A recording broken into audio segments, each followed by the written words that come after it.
Today's St Cnut's Day, and this is a day that can perhaps be associated with the god Odin.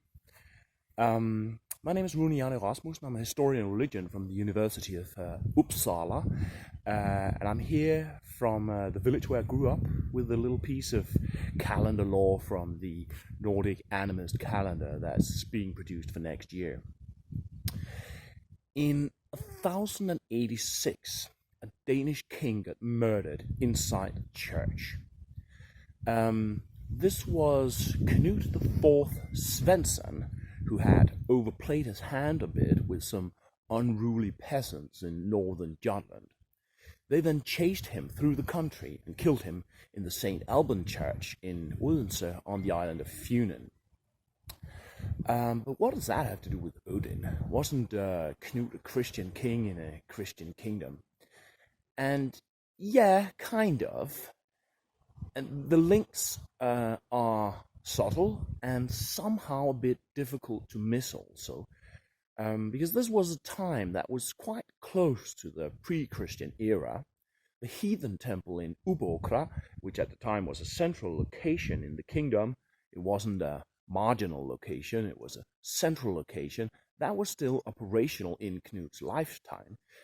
It was burned in 1050, and there are letters in which Pope Gregory VII wrote to Knut's immediate predecessor Harald Hahn, which indicate that Denmark was still experiencing religious tension between heathens and Christians around the time. So this was a time where the religious proximity to Nordic Polytheism must have been very much felt. Now, in pre-Christian time, Odin was the patron deity of the Danish royal dynasty, and this was a medieval feudal monarchy where this was a very important function. So when the old religion started to become marginalized, then people needed a new patron deity, a religious figure, some that could function as a religious legitimization for the monarchy.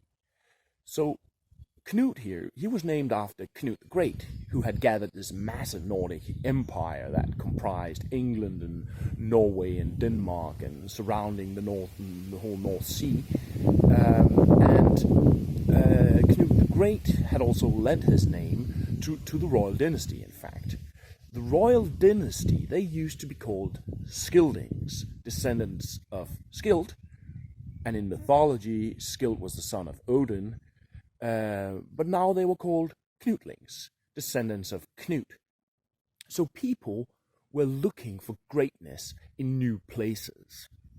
And then it happened that King Knut Svensen here was killed by these peasants, and this regicide in itself has a kind of an air of heathen significance to it.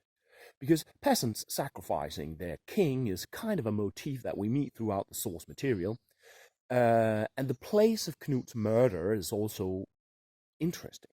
He was murdered in a town called, at the time, Odinswi, or Odins Sanctuary, today still Odense.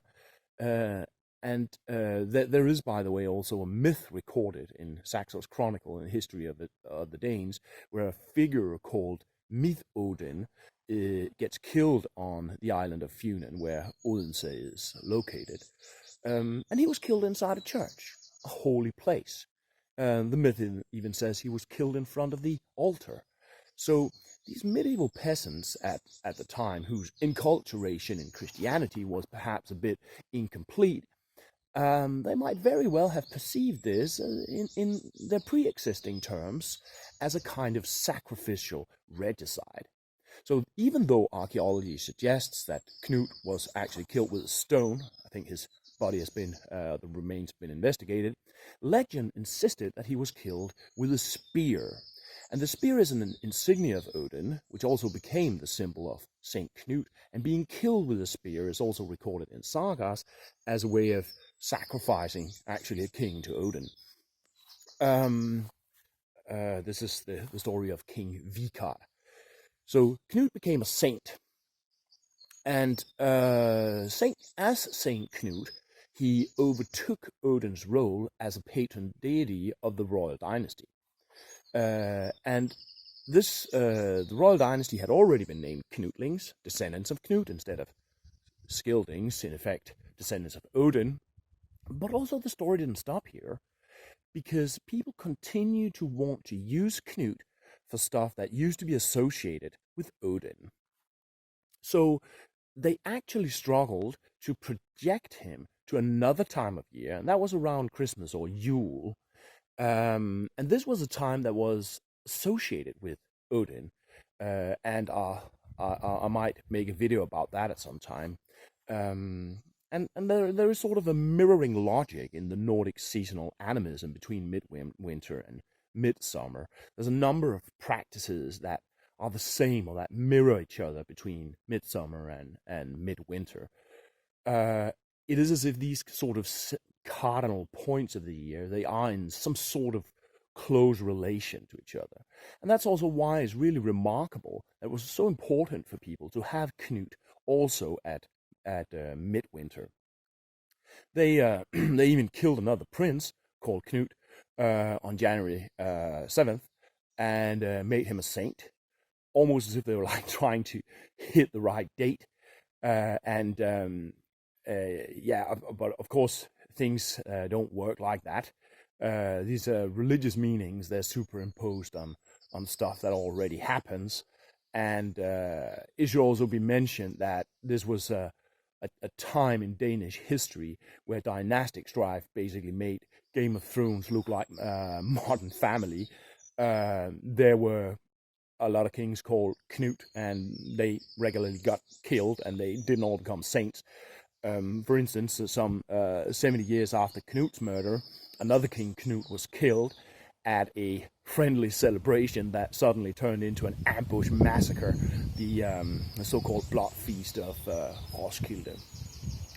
And what also happened was that as the cult of St Cnut moved through Scandinavia, then another St Cnut's Day was invented in midwinter, and that was January 13.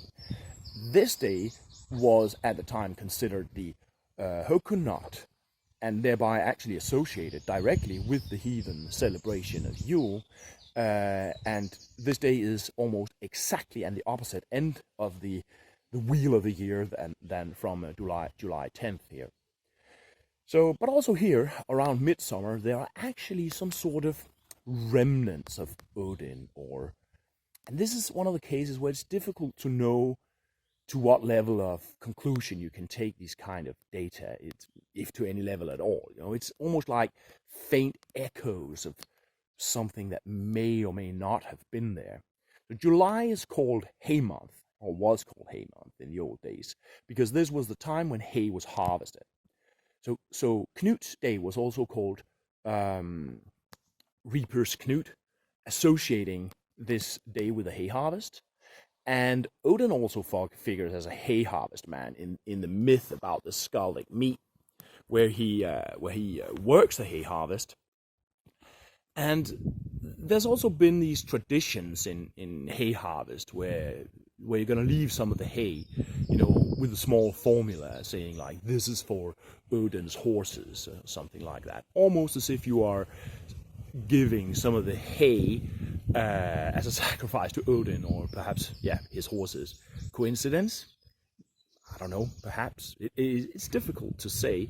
But it's also worth noting that hay harvest was a fairly important time of year, and is sometimes associated with these strange rituals, And I'll just bring one example, which is that there was a ritual on the island of Funen, actually, to empower a cauldron used for brewing beer. The lady of the house, or a big farm or an estate, would have a silver coin, and she would throw this silver coin. Then all the female members of the house would gather around a cauldron, and the lady would throw this silver coin into a cauldron, and then all these women would fight and struggle to get the coin, and the one who won would get it. The observer who saw this ritual, he said that they would fight in bacchanalian rage, and that the wildness of their fighting would basically empower this the cauldron to make the brew. And yeah, I don't know what that means, or if there's any relation between stuff like that and these Odinic aspects. But it's the kind of practices that I'm trying to communicate in this wall calendar of Nordic animism that's being made for next year. It's all these like strange, remnants of things that are not so well known, but which I find, intensely interesting because they're like this fuel for imagination. So yeah, you can find us on Facebook and Instagram, and yes, and all the best here from the village where I grew up, isn't it? Super picturesque. See you around. Ciao.